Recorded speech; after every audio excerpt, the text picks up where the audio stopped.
యేసుక్రీస్తు నామములో ఈ రాత్రికాల సమయంలో ప్రభువా మరి సహోదరుడి యొక్క జ్ఞాపకార్థ కూటమును ప్రభువా కుటుంబీకులు ఈ రీతిగా మరి నాయన మీ సన్నిధానములో ఏర్పాటు చేసిన నాయన మరి విధానాన్ని బట్టి స్తోత్రం చెల్లిస్తూ ఉన్నాం. మా నాయన మరి మరణం చూడక బ్రతుకు నరుడు ఎవరూ లేరు కాబట్టి నాయన మరణించినటువంటి వ్యక్తిని నాయన జ్ఞాపకం చేసుకున్నట్టు మరణించినటువంటి వ్యక్తిని పునస్కరించుకొని ఆ వ్యక్తిని నాయన కుటుంబీకులు నాయన జ్ఞాపకం చేసుకుంటున్నారు. అయితే నాయన మేము జ్ఞాపకం చేసుకోవాల్సింది నీతిమంతుడైనటువంటి యేసుక్రీస్తు వారిని జ్ఞాపకం చేసుకుంటే మేము నిత్యరాజ్యంలోనికి ప్రవేశిస్తామనేటువంటి యొక్క సత్యాన్ని మేము గ్రహించే వారంగా ఉండే కృపను దయచేయండి. ఈ కూటము జరుగుతున్నటువంటి కూటము నాయన మీ కృపలో ఒకసారి జ్ఞాపకం చేసుకుని కుటుంబీకుల ప్రభా కుటుంబీకులకు ఓదార్పు ఆదరణ కలిగించమని ప్రార్థిస్తున్నాం. అలాగనే రక్షణ అనుభవాన్ని దయచేయమని ప్రార్థిస్తున్నాం. ఈ జరుగుతున్న కూటము ద్వారా విశ్వాసంలో ఉన్న ప్రతి ఒక్కరూ బలపరచబడి నాయన రక్షణ లేనటువంటి వారు ప్రతి ఒక్కరు కూడా ప్రభు అయిన యేసుక్రీస్తునందు నిత్య జీవము ప్రభు అయిన యేసుక్రీస్తునందు నిత్యం విశ్వాసం ఉంచిన ప్రతి ఒక్కరు కూడా మరణము నుండి జీవములోనికి దాటి ఉన్నాడటువంటి యొక్క సత్యాన్ని ప్రభువా మీ దాసుల ద్వారా రాత్రికాల సమయంలో మీ వాక్కుల ద్వారా మాతో మాట్లాడమని ప్రార్థిస్తున్నాము నాయన. మన ఆయన రక్షణ లేని ప్రతి ఒక్కరు కూడా రక్షణలోకి నడిపించేటువంటి యొక్క కృపను అనుగ్రహించండి నాయన. పాటల ద్వారా మీరు మహిమ పొందారు, మమ్మల్ని బలపరిచారు. మన ఆయన వాక్యం చెబుతున్న మీద ఆస్తుని మేస్తను ఎత్తిపట్టి ఆత్మతో అభిషేకించి మీ యొక్క అమూల్యమైన మాటలు, శక్తి కలిగిన మాటలు, జీవము కలిగిన మాటలు, నాయన రక్షణ కలిగినటువంటి మాటలు మీద ఆస్తుని ద్వారా మాతో మాట్లాడి ఈ కొడుకుల చివరి కొరకు మీరే నడిపించి మీరే మహిమ పొందమని మా ప్రభువును మా రక్షకుడైన యేసుక్రీస్తు నామములో ప్రార్థిస్తున్నాము తండ్రి, ఆమేన్. ప్రభునందు ప్రియమైన సహోదరి సహోదరులందరికీ నా హృదయపూర్వకమైన వందనాలు. సమయం 8 అయింది. కొన్ని నిమిషాలు దేవుని వాక్యాన్ని జ్ఞాపకం చేసుకుందాం. ఈ రాత్రి మనం చేరినటువంటి సందర్భం మరి ప్రకటించినటువంటి సందర్భం అందరికీ తెలిసిందే. మేడి కాశీ గారి కుమారుడు, రెండవ కుమారుడు మేడి నాగరాజు యొక్క జ్ఞాపకార్థ కూటం. ఈ కూటంలోనికి మనం అందరం వచ్చాం. వర్షం వచ్చిన కారణాన మరి మందిరంలో ఏర్పాటు చేశారు. ఈ సమయంలో మనమందరం కూడా పాటల ద్వారా దేవుని స్తుతించాం. వాక్యం మన జీవితాలకు కొంత అవసరం కనుక కొంచెం సేపు దేవుని వాక్యాన్ని జ్ఞాపకం చేసుకుందాం. లోకంలో బాధ కలిగించేది, వేదన కలిగించేది, మనం చనిపోయే వరకు కూడా మనల్ని బాధించేది, బహు భయంకరమైనటువంటిది లోకంలో ఏదైనా ఉంది అంటే అది ఒక మరణమే. మరణం అనేది సాధారణంగా అందరం చెప్పుకుంటాం, ఒక సాధారణమైనటువంటి మాట అనుకుంటాం. వయస్సులో ఉన్నప్పుడు, ఆరోగ్యంగా ఉన్నప్పుడు, అన్నీ ఆహ్లాదకరంగా ఉన్నప్పుడు మరణం అంటే భయపడం. చాలామంది నేను భయపడినా చావుకు అంటారు, చావుకైనా భయపడిన అంటారు. మరణం మనదాకా వస్తుంది చూసారా. ఏదైనా అనారోగ్యం వచ్చి ఇక మనం చనిపోతాము అని తెలిసినప్పుడు, మానని రోగం మనకు వచ్చింది అన్నప్పుడు మరణం యొక్క భయం ఏమిటో, జీవితం యొక్క విలువేమిటో అప్పుడు తెలుస్తుంది. అప్పుడు ఒంటరిగా ఉన్నప్పుడు స్త్రీ అయినా పురుషులైనా, ఒకవేళ స్త్రీ అనుకోండి, ఆలోచిస్తూ ఉంటుంది. వివాహం కాకముందే మరణం వచ్చిందనుకోండి, మరణకరమైన రోగం వస్తే ఆలోచిస్తూ ఉంటుంది. నాతోటి వారు, నాకంటే పెద్దవారు చిన్నవారు, వివాహాలై కుటుంబాలు కలిగి భర్తలో పిల్లలు సంసారం ఇంత బాగున్నారు, నాకెందుకు ఈ అనవసరమైన ఈ రోగం. పురుషులైతే అలాగనే అనుకుంటారు. వివాహమైన వారు అనుకోండి, వివాహమైనటువంటి స్త్రీ అయితే భర్తను గురించి, పిల్లలను గురించి ఆలోచన చేస్తుంది.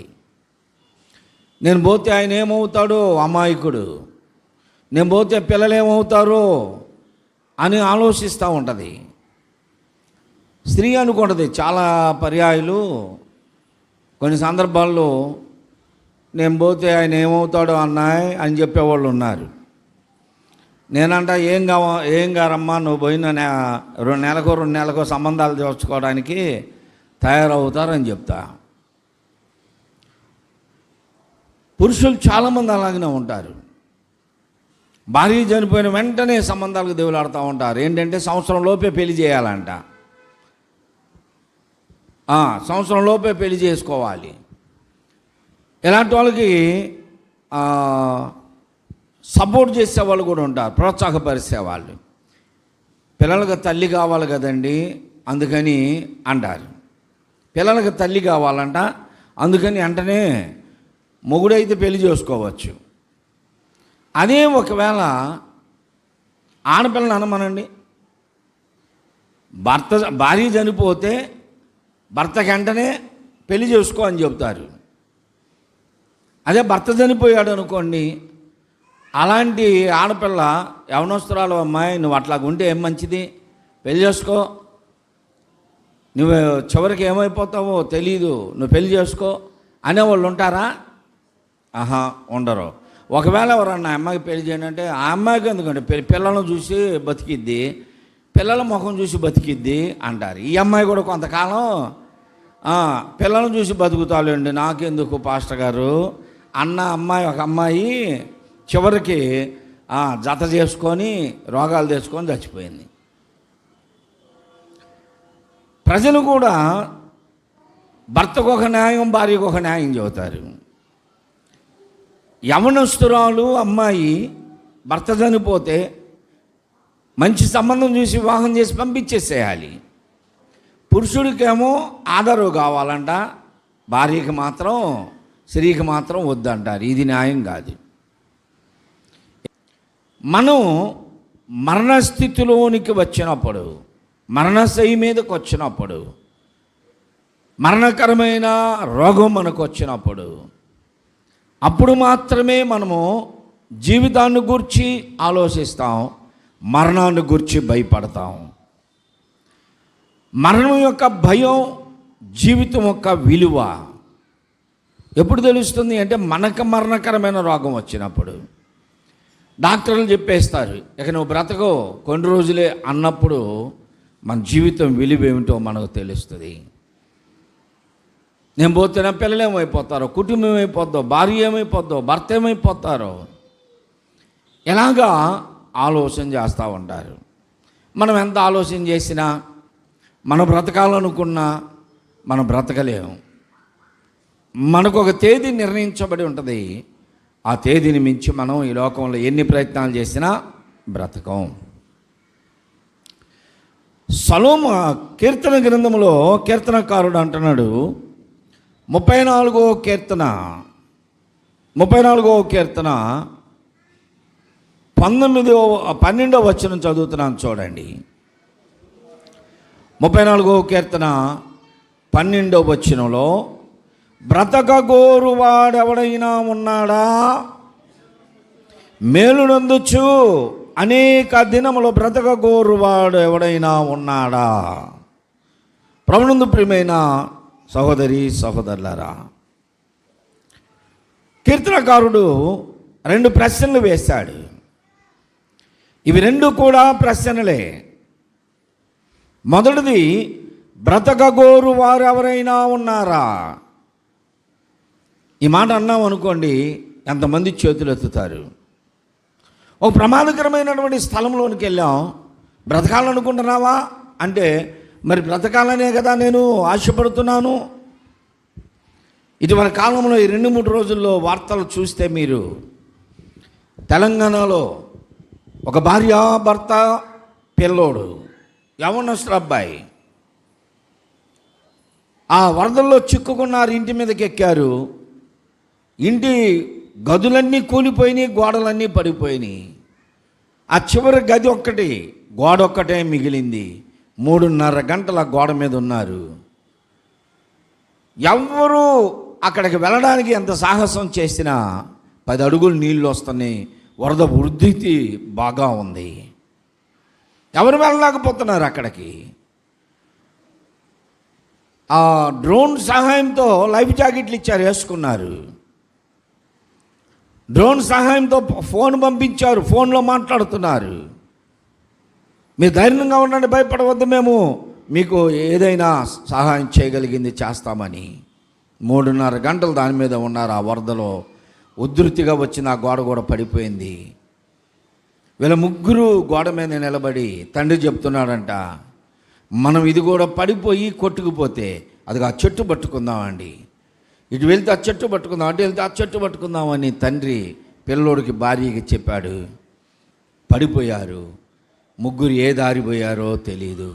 వారు వేసుకున్న లైఫ్ జాకెట్లు కూడా కొట్టుకుపోయినాయి. వాళ్ళిద్దరు ఏమైపోయారో తల్లిదండ్రులు తెలియదు. ఈ అబ్బాయి కొట్టుకొని వస్తూ ఉంటే ఆ జాలర్లు ఆ అబ్బాయిని కాపాడారు. కళ్ళ ముందే నా తల్లిదండ్రి కొట్టుకుపోయారు, నాతో మాట్లాడుతూ నాతో ఉన్నారు ఇప్పటి వరకు అని. అంత భయంకరమైన పరిస్థితులు మన చుట్టుపట్ల ఉన్నాయి. బ్రతకాలనుంది. ఇక్కడ ఉన్నటువంటి క్షేమంగా ఉన్నటువంటి నీవేమో చుట్టుపక్కల జరుగుతున్న కొంచెమైన ఆలోచన లేకుండా దేవుడు నిన్ను ఇప్పటి వరకు క్షేమంగా ఉంచాడు, ఆయుష్ పెంచాడు, ఆరోగ్యం ఇచ్చాడు, ఆహ్లాదకరమైన జీవితాన్ని ఇచ్చాడని కృతజ్ఞత లేని మనుషులుగా బ్రతుకుతున్నారు. కృతజ్ఞత లేని మనుషులుగా. దేవుని సన్నిధానంలో ఎలా ఉండాలి అంటే కృతజ్ఞత కలిగి ఉండాలి. ఏ రోజుకు ఆ రోజు ఉదయం కళ్ళు తెరవగానే దేవుని స్తుతించాలి. ప్రభువా, ఈరోజు నాకు ఆయుష్ ఇచ్చావు, మరొక నూతన దినమును నాకు ప్రసాదించావు. ఆ చర్చిల మీద గంటలు మోగుతూనే ఉంటాయి, చర్చిల మీద మైకులు మోగుతూనే ఉంటాయి, పాటలు వస్తూనే ఉంటాయి, ప్రార్థన వస్తూనే ఉంటుంది. ఎంతమంది గమనిస్తున్నారు ఆ ప్రార్థన? ఉదయం 6 గంటలకి ఆ చర్చి మైకులో ప్రార్థన వినపడుతుంది. ప్రభువా, మరొక నూతన దినమును మాకు అనుగ్రహించినందుకు వందనాలని ప్రార్థన వినపడుతూ ఉంటుంది. మనం చేయవలసిన ప్రార్థన అది. ఉదయం లేవగానే 4 గంటలకు లేవగానే నీళ్ళు ఉన్నాయాలి, వారి బిందెలు చూసి నీళ్ళు బట్టి, రెండోది ఏం చేస్తాం, టైం చూసి టగడక వెంటనే కొంతమంది మొహం కూడా కడగరు, ఇటు గుడుచుకోవడం, ఇటు అనుకోవడం, ఇక బయలుదేరి వెళ్ళిపోవడం. ఆ పని కొరకు ప్రయాసపడుతున్నారు. ప్రభువుకు కృతజ్ఞతలు కూడా చెప్పని వారుగా జీవిస్తున్నారు.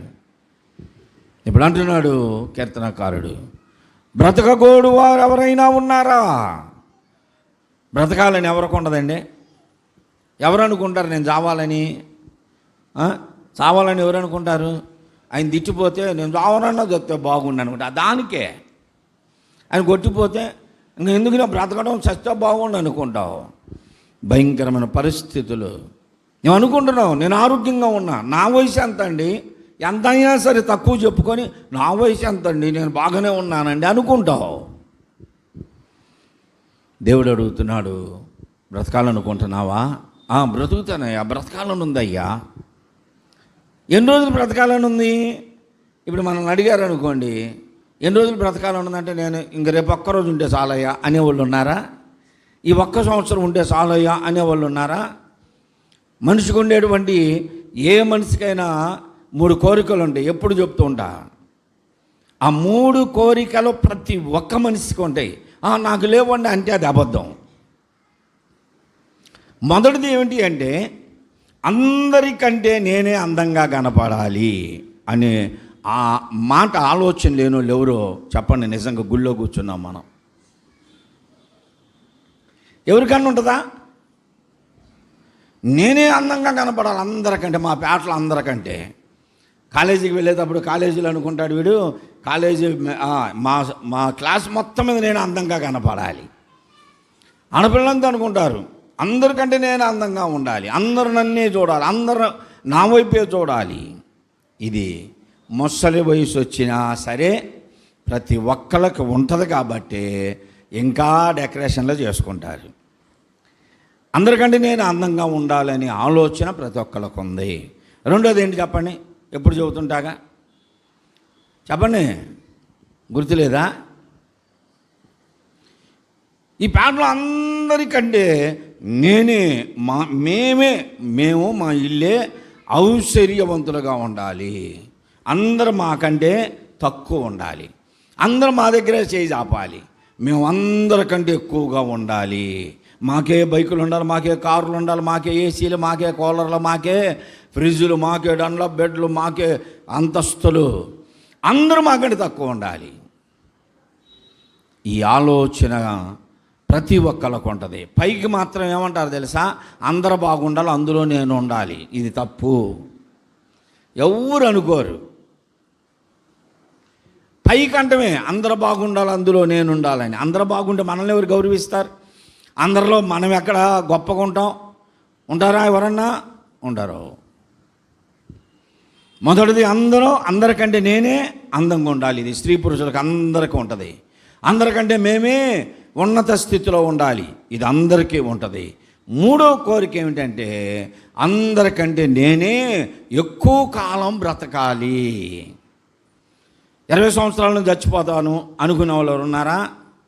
ఒకవేళ ఎవరైనా చచ్చిపోయినా ఒకవేళ అలాగా ఏమంటారు? 20 సంవత్సరాలు పసి పిల్లడు, ఆ దేవుడికి అక్కడ కనికరం లేదో ఏమో. పిల్లలైతే పెళ్ళైన తర్వాత పిల్లలు పుట్టిన చచ్చిపోయారు అనుకో, అందరు బతికి బాగానే వస్తున్నారు. మా అబ్బాయే చచ్చిపోయాడని వాళ్ళు ఉన్నారు తెలుసా? అంటే వాళ్ళు కూడా చచ్చిపోతే బాగుండు అని.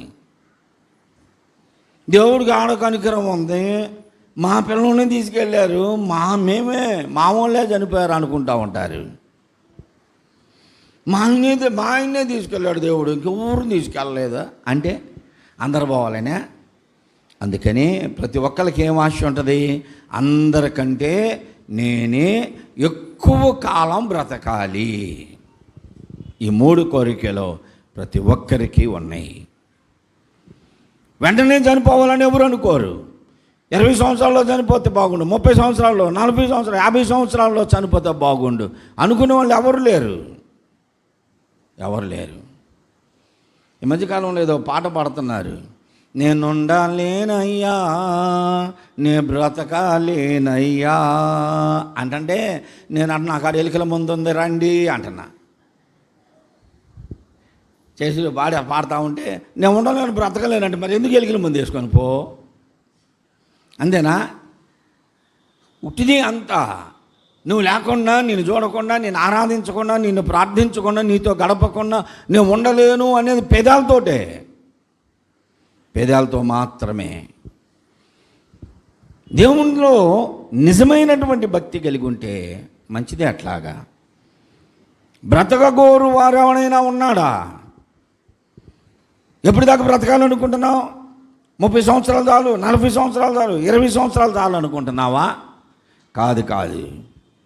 ఏమంటున్నాడు అక్కడ? బ్రతకగోరు వాడు ఎవడైనా ఉన్నాడా? ఏంటంట? బతికారులేండి, ఎందుకు దరిద్రపు బతుకు అనేటట్లు బ్రతకాలనుకుంటున్నారా? ఒకప్పుడు ఒక 30-40 సంవత్సరాలు వెనక్కి వెళితే తాటాకులీలు అన్నీ, ఆ మట్టి గోడలు కూడా పడిపోయి ఉండేవి. ఆ గ్యాప్కి చీరలు కట్టుకునేవాళ్ళు, ఆ తడికిలు పెట్టేవారు, ఏదో అడ్డం పెట్టుకొని బ్రతికేవారు. దరిద్రపు బ్రతుకు అంటారు అది. అలాంటి బ్రతుకులు బ్రతకాలనుకుంటారు ఎవరైనా? ఒక పూట ఉండి ఒక పూట లేక, బట్టలు లేక, కట్టినయే కట్టుకుంటా, ఉన్నదే తినకుండా దరిద్రపు బ్రతుకు బ్రతకాలని ఎవరైనా అనుకుంటారా? ఎవ్వరూ అనుకోరు. ఎలాంటి బ్రతుకు బ్రతకాలనుకుంటారు? మేలు నొందొచ్చు. ఏంటంట? మేలు నొందొచ్చు. ఎన్ని మేళ్ళు అయితే వద్దంటాం మనం? ఎన్ని మేళ్ళు అయినా వద్దంటాం? ఎన్ని మేళ్ళే తృప్తి లేదు మనిషికి. దరిద్ర బ్రతుకు బ్రతకాలని ఎవరు అనుకోరు. నన్ను ఒక మేలు చేశాడు దేవుడు, దాంతో తృప్తి పొందాం. ఈరోజు కూడా మేలు చేయాలి, రేపు కూడా మేలు చేయాలి. అసలు దేవుడు వచ్చి మా ఇంట్లోనే కూర్చోవాలి, మా కుల దేవుడిగా ఉండాలి, మా గృహ దేవుడిగా ఉండాలి. ఇది మనం అనుకునేది. దేవుడు మనకే మేలులు చేయాలి. ఇంకా పైగా దేవుణ్ణి ఎంత గ్యాస్ కొడతారో తెలుసా? మేలు చేయక నీవో ఉండలేవయ్యా అంటే ఇంకా ఆయన పొంగిపోయి నన్ను బాగా పొగుడుతున్నారని ఇక రోజు మేలు చేయాలని. ఆరాధించక నేను ఉండలేనయ్యా. ఎప్పుడు ఆరాధిస్తున్నారు వీళ్ళు? ఆదివారం 12 గంటలకు వస్తారు, 11 గంటలకు బిగిన్ అయితే. కొంతమంది 12:30కు వస్తారు. ఇంకా కొంతమంది ఉన్నారు శనివారం అయితే ఉపవాస ప్రార్థనకి దేశాలు తెచ్చే టయానికి వస్తారు. అప్పుడు వచ్చేదాను ఇక ఆరాధించక నేను ఉండాలి. అది ఆరాధన. ఒక సమయం ప్రకటిస్తే సమయానికి వచ్చి కూర్చొని దేవుని ఆరాధిస్తూ ఆత్మీయంగా లీలమైపోతాం. హృదయపూర్వకమైన ఆరాధన. ఆయన మేలు చేసేవాడే దేవుడు. మేలు చేయక మానడు. ఆయన కీడు చేసేవాడు కాదు. ఎప్పుడు నీ పట్ల నా పట్ల దేవుడు మేలు చేసేవాడే. అన్ని మేలులు ఆయనే చేసేది. మనం ఏమీ సంపాదించుకోలేము. ఇప్పుడు అంటున్నాడు, బ్రతకగోరు వారు ఎవరైనా ఉన్నారా అంటే అందరం చేతులు ఎత్తుతాం. హలో, బ్రతకగోరు వారు ఎవరైనా ఉన్నారంట? నేను నేను నేను అని చేతులు ఎత్తుతాం. ఎలా బ్రతకాలనుకుంటున్నావు? దరిద్రులుగానా అంటే కాదు, మేలు నొందొచ్చు బ్రతకగోరు వారు ఎవరైనా ఉన్నారా అంటే మేమేనండి అంటాం. మంచిదే, నువ్వు ఎక్కువ కాలం బ్రతకాలనుకుంటున్నావు. బ్రతికినంత కాలం కూడా నువ్వు మేలు నొందుచునే బ్రతకాలనుకుంటున్నావు. అలాగైతే నువ్వు చేయవలసింది ఒక పని ఉంది. బ్రతకగోరు వారు ఎవరైనా ఉన్నారు, మేలు నొందుచు అనేక దినములో బ్రతకగోరు వారు. దీర్ఘాయుష్యు కాలము, దీర్ఘాయుష్మాన్ భవ అంటారు.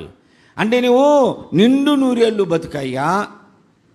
నేను వస్తుంటే నా గురించి అప్పుడే అనుకుంటున్నారంట వాళ్ళు. నా గురించి అప్పుడే అనుకుంటున్నారంట. నేను వెళ్ళేసరికి నువ్వు 3 ఏళ్ళు బతుకుతావయ్యా అంటున్నారు. ఎన్నేళ్ళు?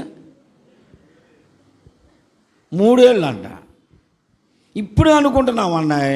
అప్పుడే వచ్చావు, నువ్వు 3 ఏళ్ళు బతుకుతావు అన్నారు. ఏంది 3 ఏళ్ళేనా అన్న. ఒకవేళ రేపే పిలిస్తే దేవుడు 3 ఏళ్ళు కదయ్యా, నేను అందరూ 100 ఏళ్ళు అంటే ఇంకెందుకు? ఎప్పటికే ఎగిటేసిపోతుంటే లోకం జీవితం అంతా ఇంకా 100 ఏళ్ళు బ్రతకాలా? దేవుడు ఎప్పటి వరకు ఉంచుతాడో అప్పటి వరకు మనము మేలు నొందొచ్చు. మనము అనేక దినములో బ్రతకాలని అనుకుంటే ఏం చేయాలి? బ్రతకాలని ఉన్నా బ్రతకలేకున్నా. బ్రతకాలనుకుంటున్నా కానీ బ్రతకలేకపోతున్నా. లోకపు భయంకరమైనటువంటి పరిస్థితులలో ఉన్నా. ఎటు చూసినా ప్రమాదములు పొంచి ఉన్నాయి. ఎటు చూసినా అపాయములు పొంచి ఉన్నాయి. నీ మార్గములు నువ్వు వెళుతున్నా అపాయములు పొంచి ఉన్నాయి. బ్రతకాలనుకుంటున్నావు, మేలు నొందుచు బ్రతకాలనుకుంటున్నావు. అనేక దినములు దీర్ఘాయుష్తో బ్రతకాలనుకుంటున్నావు. మంచిదే. ఎలా ఉంటే బ్రతుకుతావు? నీ ఇష్టానుసారంగా జీవిస్తే బ్రతుకుతావా? నీ ఇష్టానుసారంగా బ్రతికితే, నీ ఇష్టానుసారంగా నీవు కోరికలు తీర్చుకుంటూ బ్రతికితే ఎక్కువ కాలం బ్రతుకుతాననుకుంటున్నావా? నేను ఈ మధ్య కాలంలో పరిశీలిస్తే ఏ కరెంటు స్తంభాలకి ఏ చెట్లకు తగిలిచ్చిన ఆ ఫ్లెక్సీలన్నీ కూడా 50 నుంచి 60 సంవత్సరాల లోపలే చనిపోయి ఉంటున్నారు. ఎక్కడన్నా పండు ముసలోళ్ళని చూసారా? వాళ్ళు పోసలు చచ్చిపోయిన వాళ్ళని పళ్ళని భయం ఎట్ అనుకుంటున్న వాళ్ళు ఉన్నారా? కళ్ళద్దాలు తగ్గించుకొని ఎట్ అనుకుంటున్న వాళ్ళు ఎక్కడన్నా ఏ ఇళ్ళలో నన్ను ఉన్నారా? ఉంటే మనం ఉండనిస్తామా? వాళ్ళు ఇంకొంచెం కాలం బ్రతకాలని ఆశ ఉన్నా అందరూ పోతున్నారు. ఈడికి రాకొచ్చింది ముసలోడికి, అందరూ పోతున్నారు. ఈయనకి రాకుండా వచ్చిందని మనం అంటా ఉంటే వాళ్ళు ఏం బతుకుతారు? ఇంకా ఎన్నో కుటుంబాల్లో ఇవాళ వృద్ధాప్యంలోకి వచ్చిన వారు లేరు. 50 నుంచి 60 సంవత్సరాల లోపల వెళ్ళిపోతున్నారు. నా దినముల పరిమాణం ఎంత అయినది నాకు చెప్పుమని కీర్తనకారుడు అన్నాడు. నా దినములు నువ్వు బెత్తడంతగా చేసి ఉన్నావు అన్నాడు. అవి అసలు లేనట్టే ఉన్నాయి నా దృష్టిలో అంటాడు. అందుకే నేను కూడా లెక్కేసుకుంటున్నా. హాఫ్ సెంచరీ దాటిపోయింది కాబట్టి అందరిలాగా ఏదో ఒక రోజు ఆ కరెంటు స్తంభాలకి ఆ చెట్లకి ఆలబడే రోజు వస్తుంది. ఓ పాట ఉంది, ఏదో ఒక రోజున ఒంటరి నవ్వుతానని ముందే తెలుసు, నాకు ముందే తెలుసు. పాపం పాస్టర్మ గారు లేనిదే బతకడని, అమ్మాయి పాస్టర్ గారు చచ్చిపోయాడు, నువ్వు కూడా పడుకోమ్మా, పెట్లని మండేస్తారా? అది జరిగినాయి ఒకప్పుడు. సతీసాగామనం, భర్త చచ్చిపోతే భార్య ఆమెను చంపి దాంట్లో పెట్టేసేవాళ్ళు, కాష్టంలో వేసేసేవాళ్ళు. భర్తతో పాటే, భర్త ఉంటేనే నీకు జీవితం, భర్త లేకపోతే లేదు, పో కాష్టంలో దూకొని ఆ మంటల్లో దూకి చంపేసేవాళ్ళు. భర్త చచ్చిపోతే భార్య ఎందుకు చనిపోవాలి?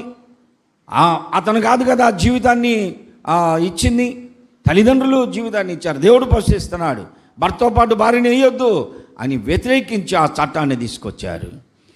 బాల్య వివాహాలు, 60 సంవత్సరాలకి 10 సంవత్సరాలు 15 సంవత్సరాల అమ్మాయిని ఇచ్చి పెళ్లి చేయడం, ఇవన్నీ రద్దు చేపించాడు డాక్టర్ విలియం కేరీ గారు. ఆయనతో పాటు చాలామంది ఉన్నారు. ఇంకా అలాంటి రోజులు అవి. భర్త చనిపోతే భర్తతో పాటు భార్యని వేయరు ఇప్పుడు పెట్లో.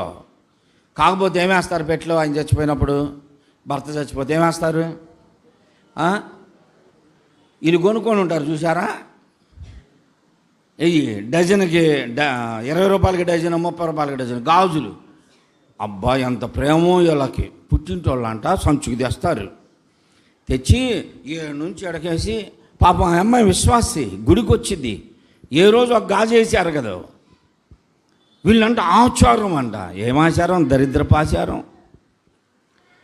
చేతులు దాకేసి ఆ కాలికి శక్తికి పెట్టినట్టు బొట్టెట్టు పెట్టి, ఆ మల్లి చెట్టుకున్న మొత్తం అక్కడ మూల మీద అమ్మే వాళ్ళ దగ్గర మొత్తం తెచ్చి ఇక్కడ నుంచి అక్కడ దాకబెట్టి పూలు ఒక శక్తిని తయారు చేసి దానికి తోడు మళ్ళీ ఇటు పట్టుకొని ఫోటోలు తీయటం.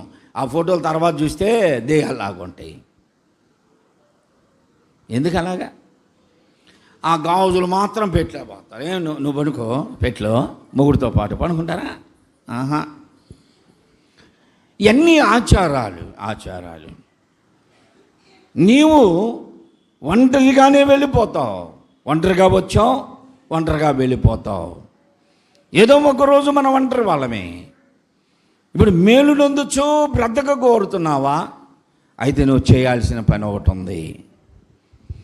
నువ్వు ఎక్కువ కాలం బ్రతకాలంటే, దీర్ఘాయుష్మంతుడిగా బ్రతకాలంటే నువ్వు చేయవలసిన పని ఒకటి ఉంది. ఏమిటి అది అంటే, కానుకలు బాగా ఇవ్వాలి, దశంభాగాలు బాగా ఇవ్వాలి, బియ్యం బాగా తేవాలి, స్పాన్సర్ చేయాలి. ఒక ఎపిసోడ్స్కి స్పాన్సర్ చేయాలంటే ఖచ్చితంగా చేసేవాళ్ళు చాలామంది ఉన్నారు. నువ్వు అలా చేస్తే బాగుపడతావు, అలా చేస్తే నువ్వు స్వస్థత పొందుతావు, అలా చేస్తే ఆశీర్వదించబడతావు అని చాలామంది చెబుతున్నారు. అదంతా ఒట్టిదే. దేవునికి ఇచ్చేవారు ఎప్పుడు చెడిపోరు, దేవుందే. కానీ నువ్వు దీర్ఘాయుష్మంతుడుగా బ్రతకాలంటే నువ్వు చేయవలసింది ఒకటి ఉంది. ఏమిటి అది అంటే 13వ వచనంలో అంటున్నాడు, చెడ్డ మాటలు పలకకుండా నీ నాలుకను, కపటమైన మాటలు పలకకుండా నీ పెదవులను కోసుకో కాదు. ఏంటంట? చెడ్డ మాటలు పలకకుండా నీ నాలుకను, కపటమైన మాటలు మాట్లాడకుండా నీ పెదవులను కోసుకో అన్నారనుకో. కోసుకోగలమా? ఆహా. మనం ఎవరినైనా ఇతరులను కోస్తాం. కోపం వస్తే చూడ కోస్తాను అంటారు. ఇతరులను కోసే వాళ్ళమే మనం. కానీ బింకములాడు పెదవులను యెహోవా కోసివేస్తాడు. ఇప్పుడు అంటున్నాడు, నువ్వు దీర్ఘకాలము బ్రతకాలి, నువ్వు బ్రతకాలి, ఎక్కువ కాలం బ్రతకాలి, మేలు నొందుచూ బ్రతకాలి అంటే నువ్వు చేయవలసిన పని ఒకటి ఉంది. చెడ్డ మాటలు పలకకుండా నీ నాలుకను భద్రం చేసుకోవాలి, నోటిని భద్రం చేసుకోవాలి. చాలామంది ఇష్టానుసారంగా వదిలేస్తారు నోటిని.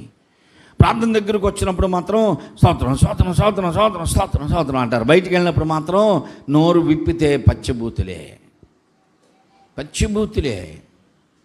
ఉదాహరణకు అప్పుడప్పుడు నేను చెబుతూ ఉంటా, మనుషులు హృదయం నిండిన దాన్ని బట్టి నోరు మాట్లాడిద్ది. ఒక అతను ఫోన్ పెట్టుకుంటాడు. నేను ఎన్నో సందర్భాల్లో ఉదాహరణకు చెప్తూ ఉంటా. ఆ ఫోన్లో ఒక పాట పెట్టుకుంటాడు. ఒక పాటని కాదు, ఎన్నో పాటలు పెడతాడు. నాకు వినపడే సమయానికి ఒక పాట వినపడుతుంది. నేను కనపడేసరికి పాట మారిపోయింది. అందులో సినిమా పాటలు, అది పాట మారిపోయింది. దేవుని పాట వస్తుంది. ఏమోవగలనయ్య నీ ప్రేమకు మించిన నీ రుణము. నేను అనుకున్న, వామ్మో మనుషులు ఎంత తొందరగా రికార్డు తిరగేసినట్టు ఎమ్మంటే దాన్ని నొక్కితే ఎమ్మనే వచ్చేస్తాయి అనుకున్నా. ఇక్కడ కూడా అంతే. అక్కడ కూర్చున్నాను అనుకో, మన యేసురాజు అడిగి పోతా ఉంటే అక్కడ దాకా వచ్చింది. దాకా అక్కడికి వచ్చినా ఇక్కడ చూస్తాడు నాకు వెళ్ళి. అప్పుడు దాకేమో ఓ శ్రీరాము ఆ పాట వస్తుంటుంది. దాంట్లో టేపు ఇటు పెట్టుకొని వస్తుంటాడు పాట. నన్ను చూస్తాడు ఇట్లా దూరం నుంచి కనపడగా, నేను కనపడగానే ఇటు మార్చి, పాస్టర్ గారు దేవుని పాటలు వస్తాను చూడు అంటాడు. ఇక్కడికి వచ్చేటప్పుడు పాట మారుతాడు. అట్లాగే ఆయన, నేను రాకముందు ఒక పాట ఉంది, నేను కనపడకముందు. నేను కనపడ్డాకేమో ఏమోవగలనై అంటున్నాడు. అంతకుముందు ఏం పాటో తెలుసా? ఉంటే పోతే నీ, ఆ పాట పెట్టుకొని హాయిగా వింటున్నాడు. నేను కనపడేసరికి వెంటనే పాట మారింది. ఏమోవగలనై. మనుషులు ఇలా ఉంటారు. మనుషుల స్వభావాలు క్షణానికి మారిపోతూ ఉంటారు. క్షణం మారిపోయే బుద్ధులు కలిగినటువంటి వారు. చెడ్డ మాటలు పలకకుండా నీ నాలుకను జాగ్రత్త చేసుకో. కపటమైన మాటలు మాట్లాడకుండా నీ పెదవుల్ని జాగ్రత్త చేసుకో. లోపలంతా కపటం ఉంటుంది. ఎదుటి వాళ్ళ దగ్గరికి వచ్చినప్పుడు ఎంత ప్రేమతో మాట్లాడతారో తెలుసా? ఎంత ప్రేమతో మాట్లాడతారు. నేను కనపడితే కూడా చాలామంది వందనాలు పాస్టర్ గారు అంటారు. లోపల ఈడు ఒక పాస్టర్, ఈడికి మనం వందనాలు చెప్పేది అంటారు. లోపల అనుకుంటుంటారు. లోపలదేమో బయటికి రాదు. బయటకు మాత్రం కనపడేటప్పుడు వందనాలు పాస్టర్ గారు అంటారు. ఈయన ఒక పాస్టరేనా అని లోపల అనుకుంటూ పోతారు. అనుకోవట్లేదా? చాలామంది ఉన్నారు. కపటమైన పేదవాళ్ళు, కపటమైన లోపల హృదయంలో ఉన్న దానిని బట్టే వాళ్ళు ప్రవర్తన, వారి జీవితం ఉంటుంది.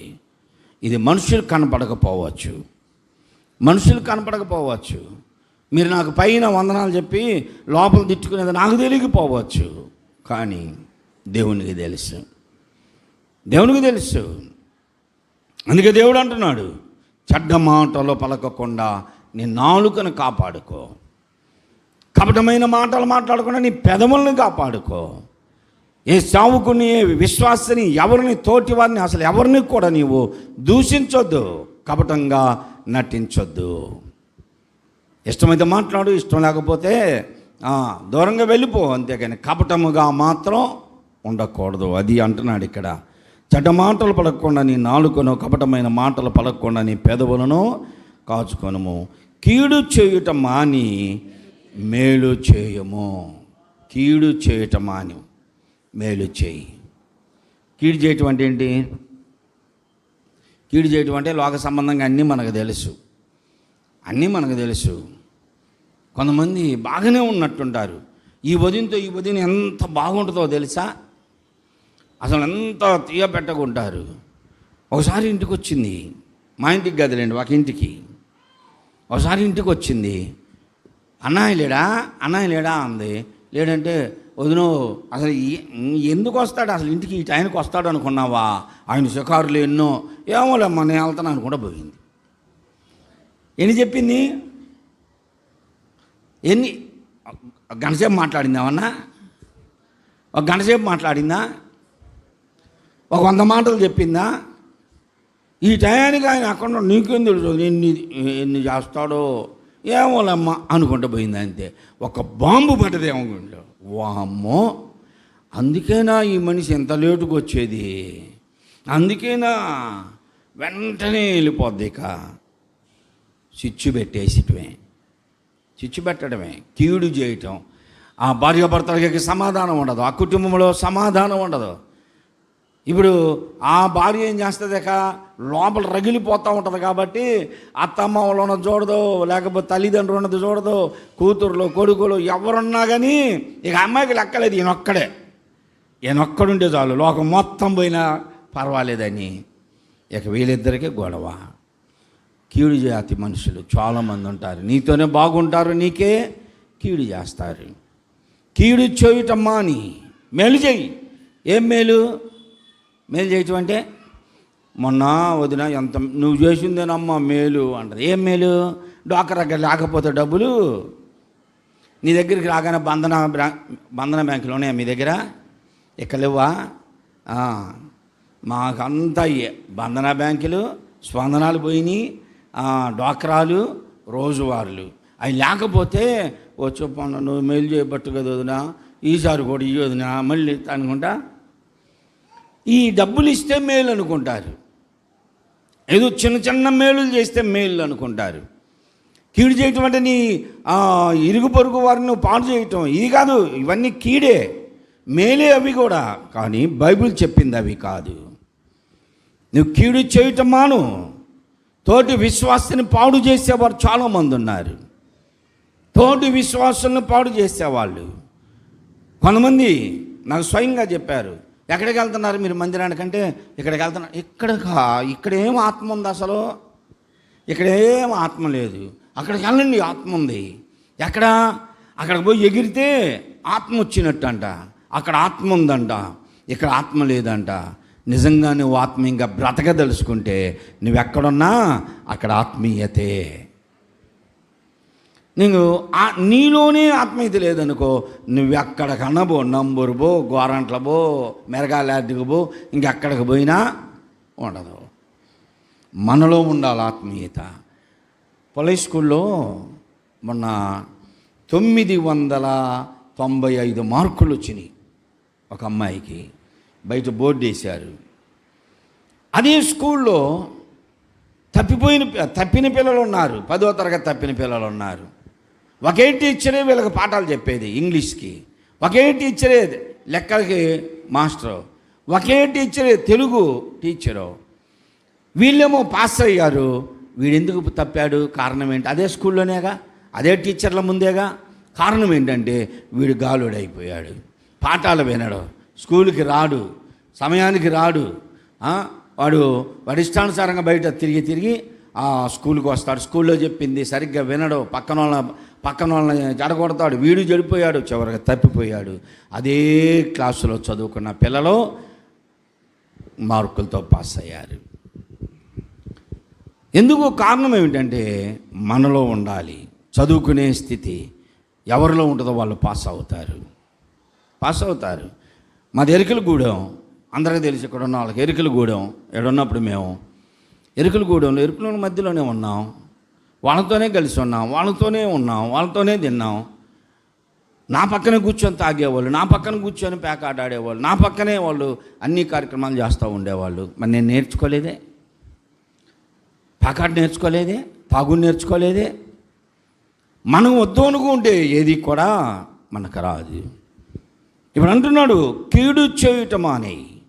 నీ తోటి వారికి నీవు మందిరానికి వెళ్ళకుండా చేయొద్దు, దేవుని దగ్గరికి రాకుండా చేయొద్దు, దేవునిలో ఎదగకుండా నీవి ఆటంకపరంగా ఉండకూడదు, ఆధ్యాత్మికంగా వారికి నీవు అడ్డుబండగా ఉండకూడదు. అలాంటి కీడు మానేయి, మేలు చేయి. ఏంటి మేలు చేయటం అంటే? మందిరానికి రాని వాళ్ళకి దేవుని వాక్యం చెప్పు, దేవుని మాటలు చెప్పు. ఈ చెప్పరు. ఇంకా ఒక్కొక్క తల్లి అయితే అన్నం వేసుకొని అన్నం తింటా కూడా సీరియల్ పెట్టమ్మా, అది పెట్టు అనుకుంటా ఆ సీరియల్ చూసుకుంటూ ఉంటారు. ఆదివారం కూడా లెక్క ఉండదు. ప్రతిరోజు అలవాట్లు కొన్ని ఉంటాయి. ఏమేమి అలవాట్లు? బాత్రూమ్కి వెళ్ళడం, మొహం కడగటం, పొద్దున్నే టీ తాగడం, ఇలాంటి అలవాట్లు ఉంటాయి. అట్లాగా సీరియల్ చూడకపోతే తలనొప్పి వచ్చేది చాలామందికి ఉన్నారు, ఇప్పటికీ ఉన్నారు. సీరియల్ వాళ్ళ జీవితంలో ఒక భాగం అయిపోయింది. అన్నం లేకపోయినా బ్రతుకుతారు కానీ సీరియల్ ఉండాలి. ఒక్కరోజు ఏదైనా పని నుండి అటు వెళ్ళొచ్చేలాగా ఒక సీరియల్ అయిపోయింది. దానికి అంతమందిని అడుగుతారు, అమ్మాయి రాని ఏమైందమ్మా ఇందాక అని మరి మాకు అడిగిద్ది. అమ్మా ఏమైందమ్మా చెప్పండి. అని అంటే ఇందాక కరెంటు పోయిందంట. వాడు ఇప్పుడే తీశాడు కరెంటు. ఇలా సీరియల్ చూడటం పోయినందుకు ఎవరిని తిడతారు? కరెంటుని కూడా తిడతారు. ఆఖరికి ముఖ్యమంత్రులను కూడా తిడతారు. వీడు వచ్చి ఏం చేసేవాళ్ళే, కరెంటే తీసేస్తున్నాడు. ఎందుకు? వీళ్ళ సీరియళ్ళ కోసం. విశ్వాసులమ్మా, నేను చెప్పేది బయట వాళ్ళతో కాదు. ఉన్నారు నాకు తెలుసు చాలామంది. అన్నం తినటం కూడా మర్చిపోతారు. కలిపిన అన్నం అట్నే ఉంటుంది. అక్కడ ఓ అమ్మ అంటుంటారు. అక్కడ ఏదో జరుగుతుంటే వీళ్ళకే జరిగినట్టు, వాళ్ళు ఏదో ఎమోషనల్ అవుతుంటే వీళ్ళ ఇంట్లోనే అయిపోయినట్టు, వాళ్ళు ఎవరో చచ్చిపోయి ఏడుతుంటే వీళ్ళ ఇంట్లో చచ్చిపోయి ఏడ్చినట్టు, వీళ్ళ అత్త చచ్చిపోతే ఒక్క సుక్కరాలు ఇలా కళ్ళమంటి నీళ్ళు, ఇలా మామూలు మీద ఒక్కొక్క సుక్కరావు కళ్ళమంటి.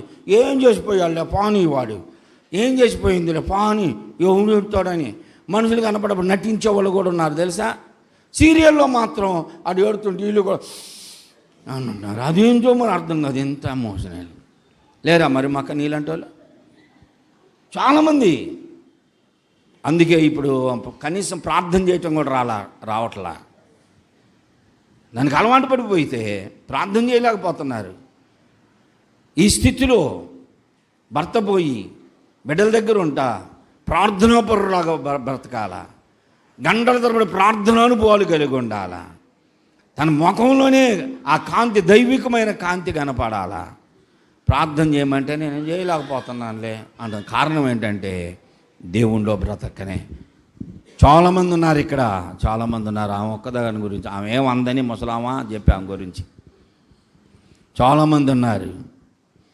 దైవికంగా బ్రతకండి. కీడు చేయటం మాని మేలు చెయ్యి.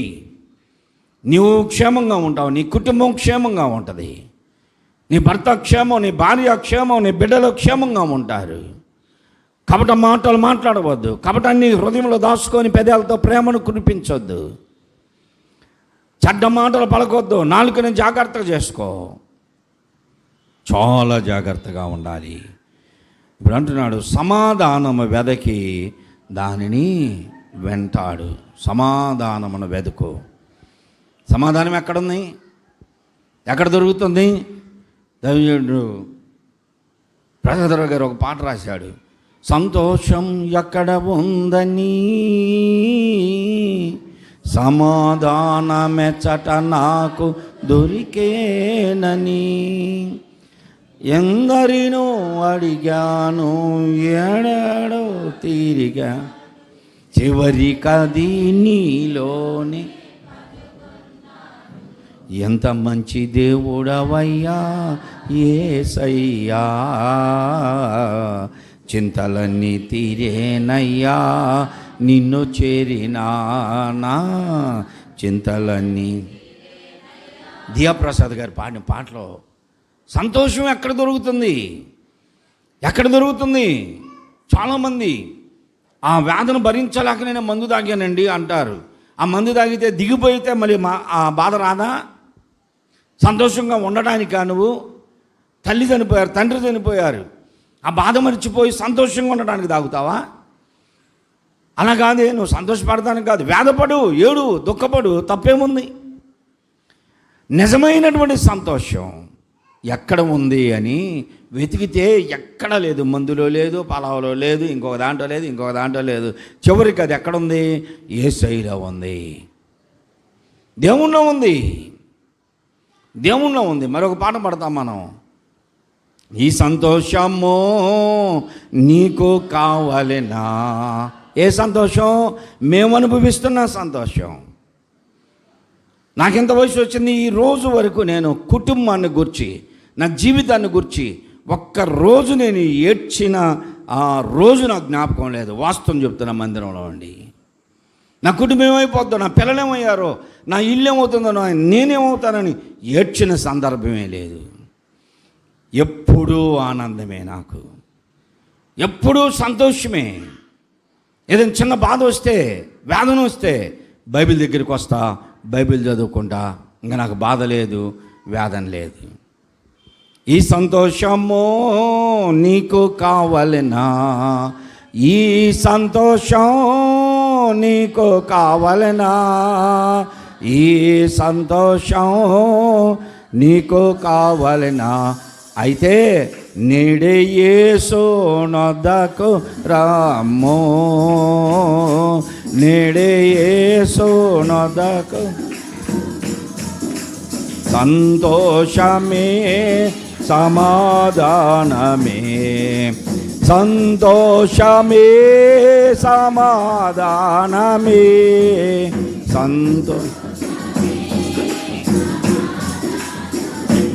చెప్పనా సౌఖ్యమైన సంతోషం, చెప్పనా. దేవుళ్ళ ముందే ఆ సంతోషం. ఎక్కడెక్కడ వెతికినా, ఎందరిని అడిగినా లేని సమాధానం, సంతోషం. దేవుని సన్నిధానంలో కూర్చుంటే ఎంత ఆనందం అండి.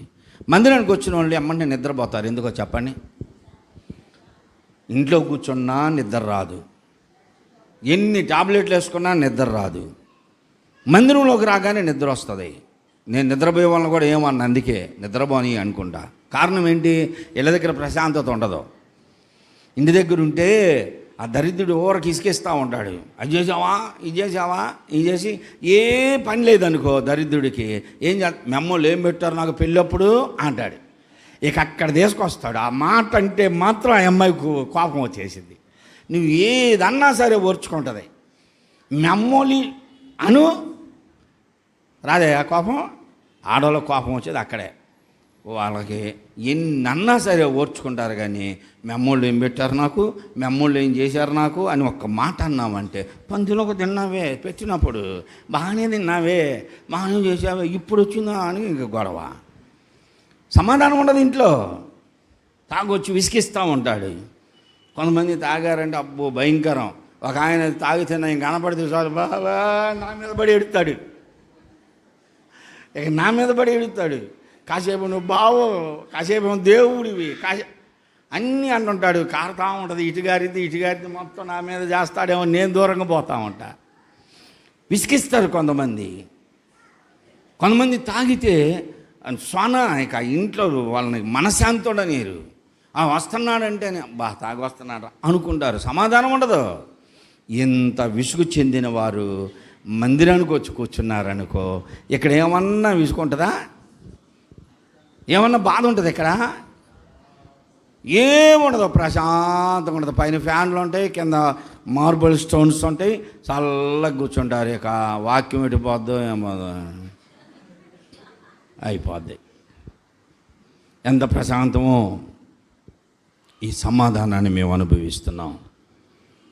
క్రీస్తు శిలువలో చనిపోయి తన ప్రాణమును పెట్టి, మేకులతో గుర్చబడి, కొరడాలతో కొట్టబడి, ముండ్ల కిరీటం పెట్టబడి, తన దేహములోని రక్తమంతా మన కొరకు చిందించి, మరణించి తిరిగి లేచి సజీవుడుగా తండ్రి వద్దకు వెళ్ళి త్వరగా రాబోతూ ఉన్నాడు.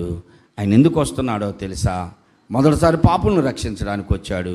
ఇప్పుడు ఎందుకు వస్తున్నాడంటే నిజమైన విశ్వాసిని తీసుకొని వెళ్ళడానికి.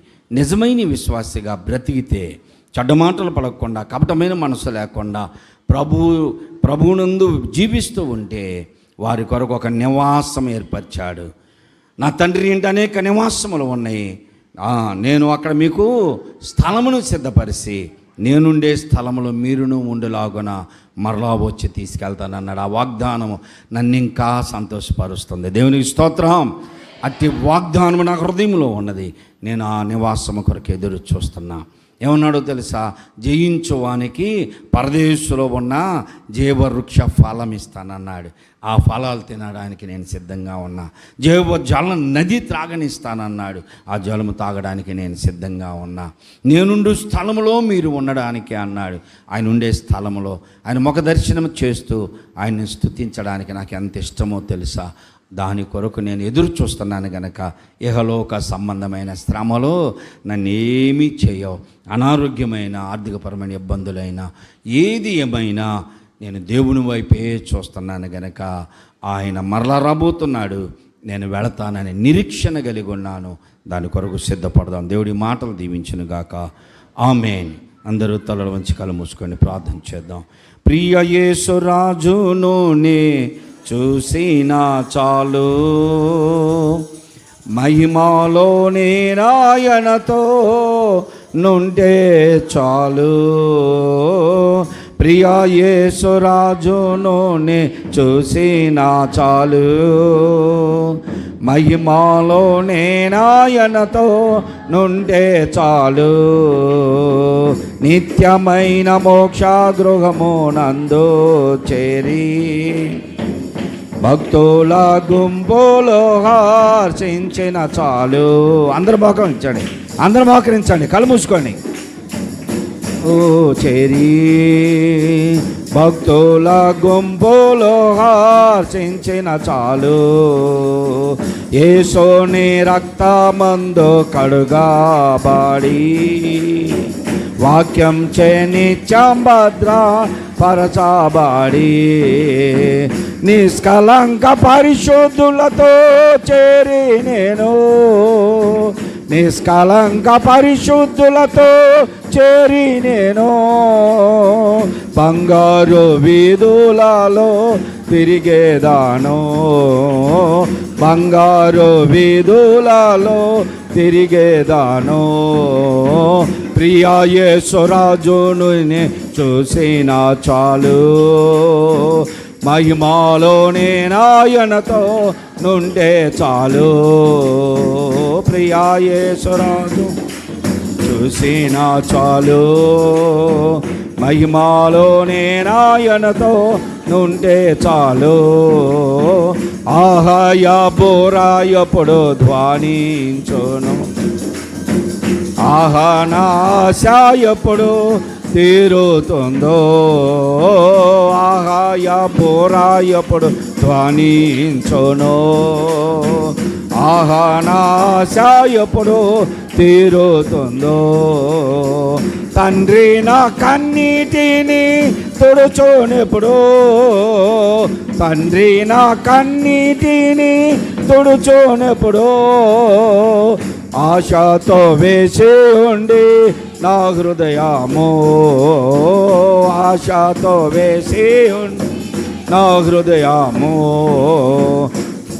యేసురాజును నే చూసిన చాలు, మహిమలోనే నాయనతో నుండే చాలు. ప్రియా యేసురాజును చూసిన చాలు, మహిమలోని నాయనతో నుండే చాలు. చివరి ప్రార్థన సహోదరుడు తిమోతి బ్రదర్ చివరి ప్రార్థన చేస్తాను. స్తోత్రమయ్యా,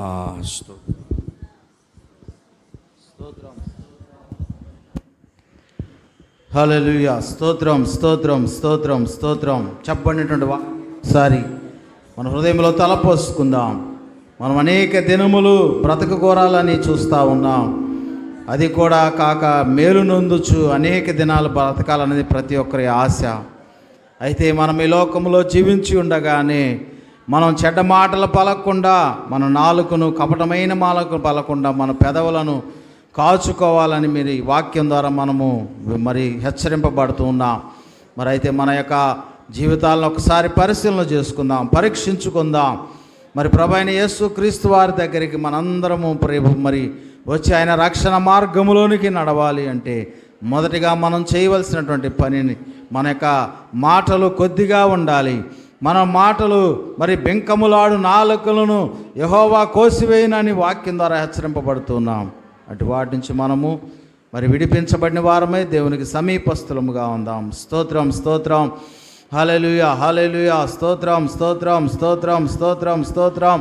మమ్మల్ని మిక్కిలిగా ప్రేమించిన మా ప్రియ పరలోకపు తండ్రి, నీ ప్రియకుమారుడు మా రక్షకుడు అయిన యేసుక్రీస్తు నామములో అయా ఈ యొక్క రాత్రికాల సమయంలో సహోదరునైనా మరి నాగరాజు యొక్క జ్ఞాపకార్థ విషయంలో కుటుంబీకులు ఏర్పాటు చేసినటువంటి యొక్క ఆదరణ కూటాన్ని బట్టి మీ నామమును స్తుతిస్తున్నాము నాయన. మరణించినటువంటి వ్యక్తిని కుటుంబీకులు జ్ఞాపకం చేసుకుంటున్నారు.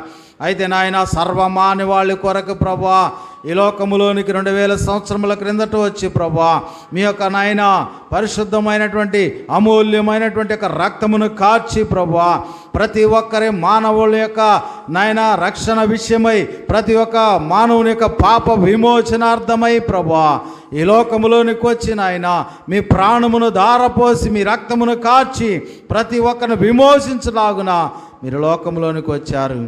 అయ్యా, మీరు నీతిమంతుడైన యేసుక్రీస్తు వారికి లోకములో ఉంటుండగా మిమ్మల్ని జ్ఞాపకం చేసుకుంటే మీ నామమును బట్టి మేము నాయన మీ నామమును జ్ఞాపకం చేసుకుంటే మాకు నాయన నిత్య జీవము కలుగుతూ ఉన్నది నాయన, నిత్య రక్షణ కలుగుతూ ఉన్నది నాయన. నీలో ఉన్నప్పుడు నీలో నేను ఆనందించినప్పుడు ప్రభువా మాకు కావలసిన ప్రతి మేలు కూడా మీరు అనుగ్రహించే దేవుడు. మన ఆయన మానవుడు మాకు మొదటగా మేలు కాదు కానీ కావాల్సింది నాయన మాకు రక్షణ కావాలి నాయన, నిత్య జీవానికి మేము వారసులం అవ్వాలి ప్రభా. అదే ప్రతి ఒక్కరు ఉద్దేశమై ఉండేలాగున సహాయం దయచేయండి అయ్యా. అయితే ప్రతి ఒక్కరు ఈ దినాల్లో ఉన్న ప్రతి ఒక్కరు కూడా మేము ఔశ్వర్యవంతంగా బ్రతకాలి, ఒకరికంటే మేము ఉన్నతంగా బ్రతకాలన్న ఆలోచనతో ఉంటున్నారు కానీ రక్షణ మార్గంలోనికి రాలేకపోతున్నారు.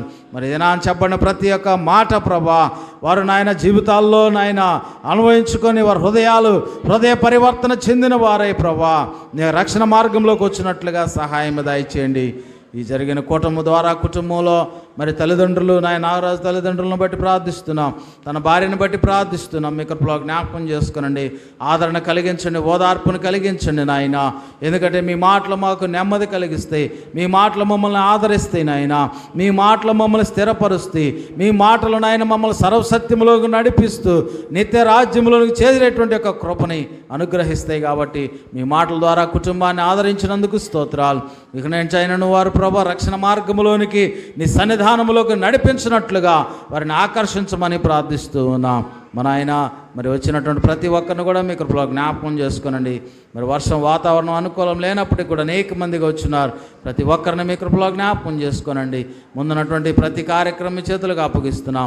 మీ దాసులకు కూడా మంచి ఆరోగ్య బలమును శక్తిని అనుగ్రహించిన ఇదినానా మరి చేసినటువంటి యొక్క మరి నాయన విజయవాడలో వెళ్ళి వచ్చినంత వరకులో మీ కాపుదలు అనుగ్రహించి క్షేమాన్ని దయచేసి అక్కడున్న ప్రతి ఒక్క వరద బాధితులను ప్రభా వాళ్ళ నాయన మరి మా యొక్క నాయన రాత్రికాల సమయంలో వచ్చినప్పుడు తోడుగున్నారు, తిరిగి వెళ్ళండిగా గృహములో చేరుపర్యంతరం మీ కాపుదలను అనుగ్రహించి మీరే సమస్త ఘనత మహిమ ప్రభావాలు పొందమని మా ప్రభుని మా రక్షకుడైన యేసుక్రీస్తు నామములో ప్రార్థిస్తున్నాం తండ్రి, ఆమేన్. మన ప్రభువైన యేసుక్రీస్తు యొక్క కృప, తండ్రిని దేవుని యొక్క ప్రేమ, పరిశుద్ధాత్మ యొక్క అన్యోన్య సహవాసము ఆదరణ ఇప్పుడు ఎల్లప్పుడూ కూడి ఉన్న మనకందరకు ప్రత్యేకించి నాగరాజు కుటుంబానికి సదా తోడైండును గాక.